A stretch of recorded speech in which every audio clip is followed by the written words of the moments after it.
Hello students, I am Akash Kumar Yadav and today I am going to teach you science of class 8 lesson 2 and the name of the lesson is microorganisms okay friends and foes यानी कि सूक्ष्म जीव मित्र और शत्रु। मतलब जो सूक्ष्म जीव होते हैं यानी छोटे जीव जो होते हैं वो हमारे मित्र भी होते हैं और हमारे शत्रु भी होते हैं। Living organism very in shapes and sizes. जो सजीव होते हैं वो आकृति और आकार दोनों में क्या करते हैं, वेरी करते हैं, यानी विभिन्नता होती है उनमें। Some organism are big like a whale. कुछ ऑर्गेनिज्म ऐसे होते हैं जो बहुत बड़े होते हैं जैसे कि एक whale. And some are small like an ant. और कुछ ऐसे होते हैं जो छोटे होते हैं एक चींटी की तरह। But some organism are so tiny. लेकिन कुछ जो होते हैं वो बहुत ज़्यादा ही छोटे होते हैं। They can not be seen, जिन्हें देखा नहीं जा सकता है, विथ नेक्ड आइड, यानी केवल आंखों से उन्हें देखा नहीं जा सकता है। These organism are called microbes. इन्हें हम सूक्ष्म जीव कहते हैं। और माइक्रो ऑर्गेनिजम्स, या तो हम माइक्रोब्स कह सकते हैं या माइक्रो ऑर्गेनिजम्स कह सकते हैं। दोनों का अर्थ क्या होता है, सूक्ष्म जीव। ओके, आगे जो माइक्रो ऑर्गेनिज्म है वो ग्रीक वर्ड है जिसमें माइक्रो का मतलब होता है स्मॉल और ऑर्गेनिज्म का मतलब होता है जीव। They can be seen only with the help of an instrument. ये केवल एक यंत्र के द्वारा देखा जा सकता है, कॉल्ड माइक्रोस्कोप, जिसे हम माइक्रोस्कोप या सूक्ष्मदर्शी कहते हैं। The science which deals with the study of micro organism is called microbiology. और साइंस यानी विज्ञान की वह शाखा जिसके अंतर्गत हम सूक्ष्म जीवों के बारे में पढ़ते हैं उसे हम क्या कहते हैं, माइक्रोबायोलॉजी कहते हैं, सूक्ष्म जैव विज्ञान कहते हैं। ठीक है।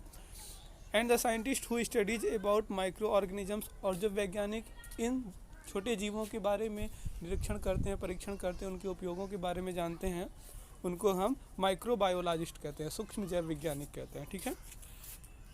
आगे हैबिटेट क्या होती हैं, यानी उनका रहन सहन कैसे होता है, कहाँ की रहने के लिए उनकी अनुकूल जगह होती है, इसके बारे में पढ़ेंगे। Micro organisms are found everywhere. जो सूक्ष्म जीव होते हैं वो लगभग सभी जगहों पर पाए जाते हैं। इन एयर यानी हवा में, इन वाटर यानी कि जल में, इन सोल यानी कि मिट्टी में, डिजर्ट यानी कि रेगिस्तानों में, और मार्सी लैंड यानी कि जो गीली मिट्टी होती है, दलदली जमी होती है, वहाँ भी पाए जा सकते हैं। Inside the water bodies and even in polar region. यहाँ तक कि पानी के अंदर भी हो सकते हैं और ध्रुवों पर भी हो सकते हैं। जो हमारा एक उत्तरी ध्रुव है हमारे पृथ्वी का, एक दक्षिण ध्रुव है, वहाँ पे बहुत ज़्यादा ठंडी होती है, वहाँ पे भी ये सूक्ष्म जीव पाए जा सकते हैं। Okay, they are present on and inside the bodies of living organism. ये जो होते हैं सभी जीवों के, हम ही आप हैं, हमारे अंदर भी और हमारे बाहर भी ये पाए जाते हैं। Okay, micro organisms are capable of existing in extreme condition of temperature and dryness by forming a hard outer covering called cyst.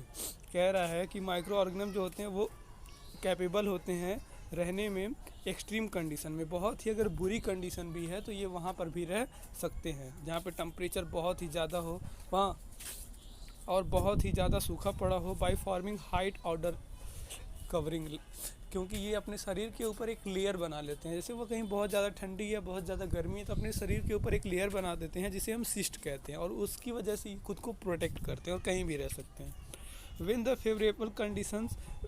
When the condition become favorable, और जब कंडीशन जो है सामान्य हो जाता है, they come out of their cyst, तब वो अपनी सुरक्षा कवच से बाहर निकलते हैं। Multiply and go through their life cycle, और तब मल्टीप्लाई होते हैं यानी कि 1 से 2, 2 से 4, 4 से 6 बढ़ते जाते हैं और अपनी लाइफ साइकिल को चलाते रहते हैं। Okay, next, micro organisms may be unicellular such as bacteria and protozoa. कुछ ऐसे होते हैं जो यूनिसेल्यूलर होते हैं, मतलब जो हमारा शरीर है वो आप जानते होंगे कि वो कोशिकाओं से मिलकर बना है। तो कुछ सूक्ष्म जीव ऐसे होते हैं जो केवल एक कोशिका से मिलकर बने होते हैं। हमारा शरीर तो अरबों कोशिकाओं से बना हुआ है। दे मे बी मल्टी सेल्यूलर, वो जो है बहुकोशिकी भी हो सकते हैं जैसे कि fungi. Some can be alone, for example amoeba. कुछ ऐसे होते हैं जो अकेले होते हैं अकेले रहते हैं जैसे कि अमीबा हो गया, और कुछ होते हैं जो हमेशा ग्रुप में रहते हैं कॉलोनीज में, जैसे कि बैक्टीरिया और फंगाई।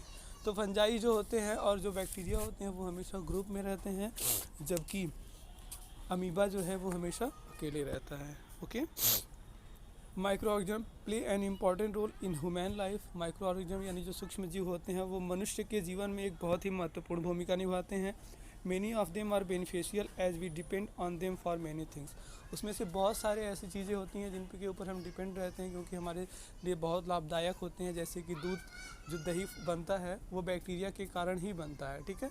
जलेबी हम बना सकते हैं, ब्रेड बना पाते हैं, that is possible because of micro organisms. Okay, on the other hand some of them are harmful in many way, जबकि कुछ बहुत